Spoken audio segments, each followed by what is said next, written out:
Selection from Gaius Valerius Catullus's poetic works, translated and introduced by Jacob Rabinowitz, read by Allen Ginsberg, American poet.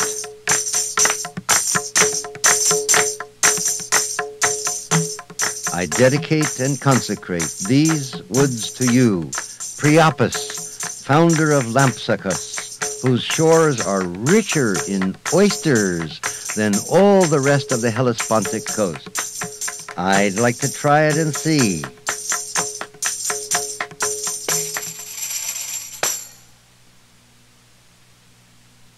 Born in 84 BC at Verona, and dying before he was 30, Catullus was Rome's first great lyric poet.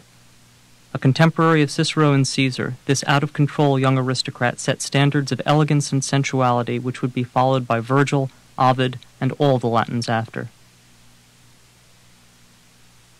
Lesbia. The Roman conception of the virtuous woman was dreary and strict in the extreme. Decent girls stayed home and did the spinning. Any woman acting differently was a social outcast forever. A Juno-esque older woman, sister of a gangster and a consul's wife, Lesbia broke all the rules for feminine behavior. Imperious, capricious, like Maria Callas, Cleopatra, a female mafiosa, fill in your own maîtresse. The time to live, the time to love, is now. What our parents think about it means nothing to us. It can't wait. Every morning the sun returns to life. Our light is brief as a day. Our night is an endless sleep. Give me 100 kisses, 1,000, 10,000, into the millions, into infinity. I've got to lose count, lose myself, lose my distrust. Give me 100 kisses, 1,000, 10,000. If I haven't lost count, I know there aren't enough.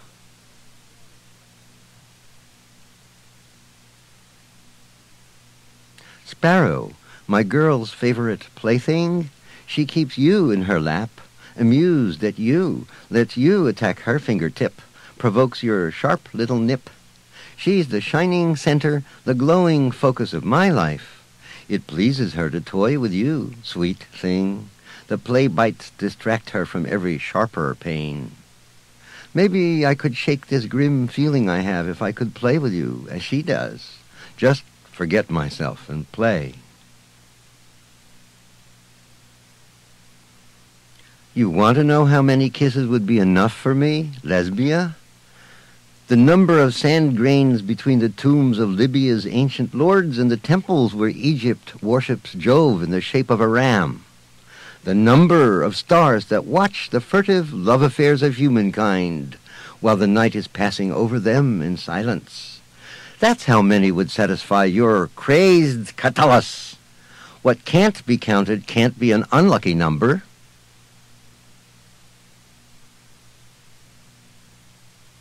As dear to me as the golden apple was to that rapid girl, Atalanta, that made her lose the race and her too long-endured virginity. Quintia is beautiful to many. She has a clear complexion, she's tall, has good posture, all points in her favor, individually considered.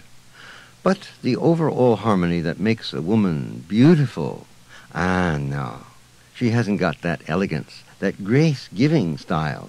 She's just a big body compared to Lesbia. It's as if when Lesbia was perfected, there wasn't enough charm left over to adorn the rest of womankind.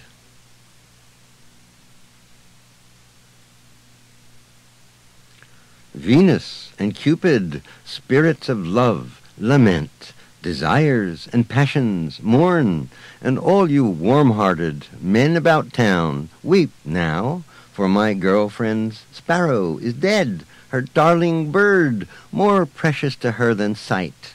It was sweet, and it knew her as well as she knew her own mother. It used to stay right in her lap, hopping about here and there, chirping only for its mistress. Now it goes the black path, they say, none travel back. Damn you, Orcus! Ugly shadow, you swallow every beautiful thing. You stole my lovely, delightful bird. A crime! Poor little sparrow. My girl's in tears. Her eyes are red and faintly swollen.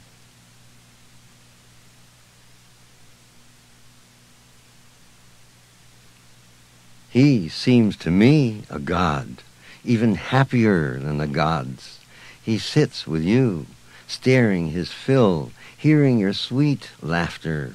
It's driving me crazy, 'cause whenever I see you, Lesbia, I lose control. My tongue dies in my mouth. Subtle heat spreads under my skin. My ears ring, and I see darkness.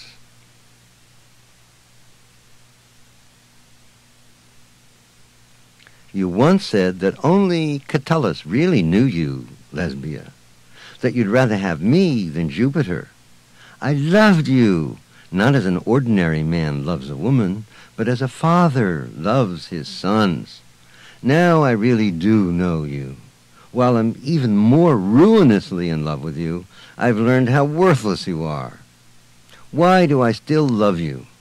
The way you hurt me makes me love you more, even though it makes me like you less.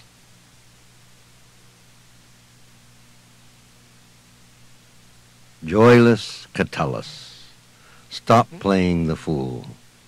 Give up what you see is lost. Those were your clear seasons. The sun shone frank and bright when you used to go wherever your girlfriend led. I loved her.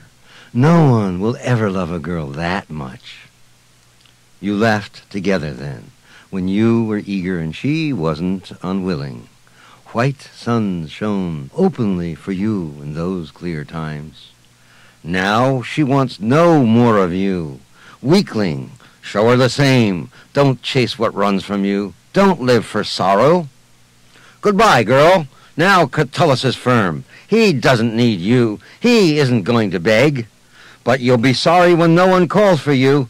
What'll your life be like? Too bad for you, bitch. Who'll run after you? Think you're beautiful? Love you? Whose girl will you be? When you kiss him, will you softly bite his lip and... Hey, it's over. Forget about it, Catullus. It's finished.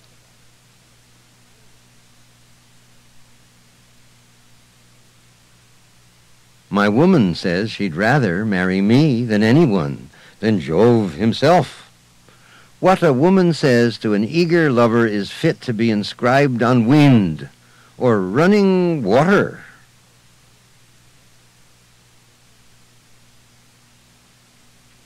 Lesbia cursed me out. Her husband was there.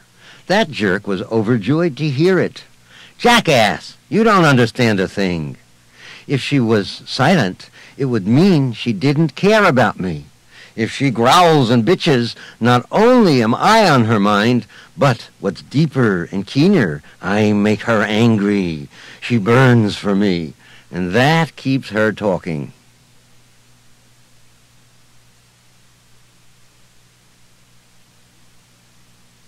You really thought I was serious when I was cursing Lesbia, who is my life, dearer to me than both my eyes?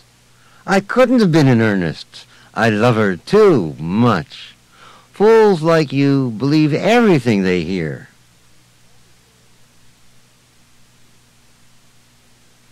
Lesbia's always cursing at me, never shuts up about me. Damned if she doesn't love me. What makes me think that? Well, the score is perfectly even.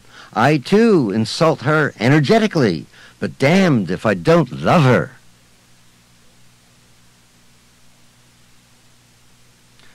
It's gotten to the point, Lesbia, where my mind is so totally wasted, ruined, by your whorishness and my own devotion to you, that even if you became the best of women, I couldn't like you again, nor can I stop loving you, no matter what you do.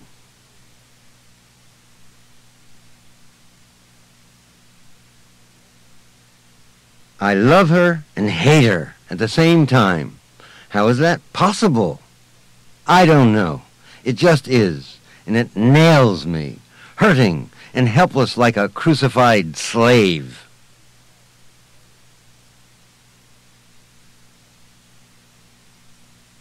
No woman can ever really claim to be loved as much as I love you, Lesbia. No covenant was ever kept with such unwavering truth as I have shown, faithful to your love.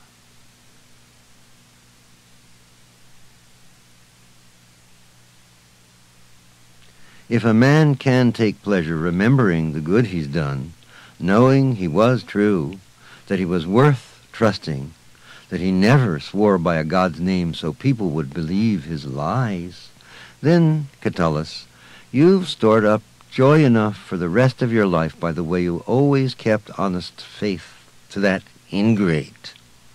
All the good one person could say or do to another, you did. You trusted her. It all came to nothing.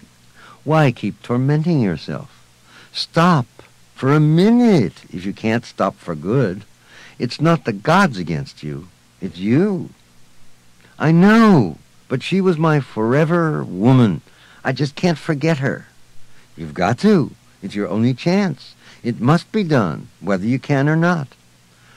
Gods, if you can feel compassion for man, if you ever wait for the last possible moment to help, that time is now. See how I hurt. My life wasn't guilty. Save me from this sickness, this life-wasting disease. Sick sluggishness numbs me to the bone. Nothing gives comfort or distraction. I'm not asking for her to love me. I'm not asking for her to be good. I know she can't. I just want to live, to shake this filthy sickness. Help me, gods. Remember my prayers and faith.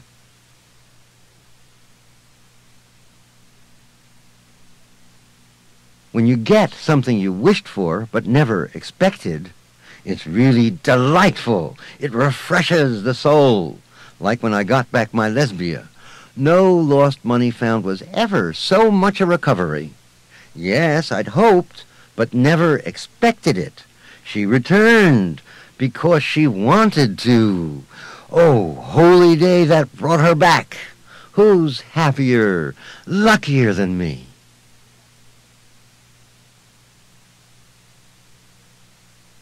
You say you want only love and pleasure everlastingly between us.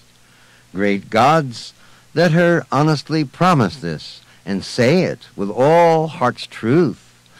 Let us keep an everlasting pact of holy friendship lifelong.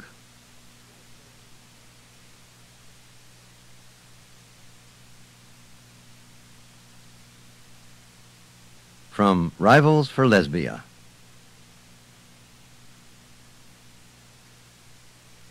Catullus, my Lesbia, that same Lesbia, that famous Lesbia whom Catullus loved better than himself, than all his own kin, is now to be found in Rome's back alleys, sliding back the foreskins of great-souled Remus's descendants. Juventius. The ancient Romans, like English aristocrats and Bulgarian peasants, took open and equal pleasure in handsome women and beautiful boys.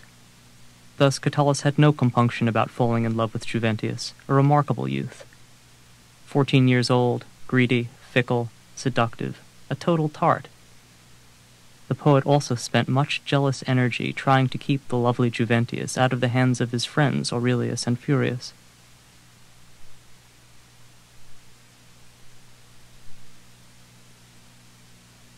Juventius, if I had the chance to kiss your golden face 300,000 times, it wouldn't be enough.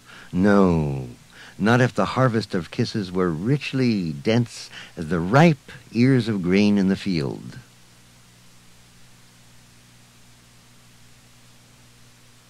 While you were playing, my honeyed Juventius, I stole a little kiss, deeplier sweet than ambrosia. I didn't get off too easy. For more than an hour I was nailed to the highest cross. I apologized. I wept. Nothing softens the cruelty of boys like you. You gargled, rubbed your gums, wiped your mouth on your sleeve, and spat. Did you think you'd catch a disease from me as though I were some fucked-out whore? Even though your anger only made me love you more, you hurt me every way you could think of, until that ambrosial kiss I felt like the kiss of death. If my painful love for you gets punished like that, that's the last kiss I steal from you. Silo is an old and respectable Roman name, and it is most unlikely that he was a pimp. There is reason to believe he may have been a relative of Juventius, perhaps his guardian.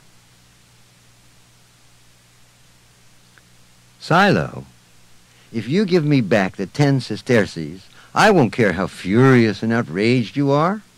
Or, if you'd rather keep the money, then at least be polite. A pimp in the ecstasies of moral indignation is more than I can bear.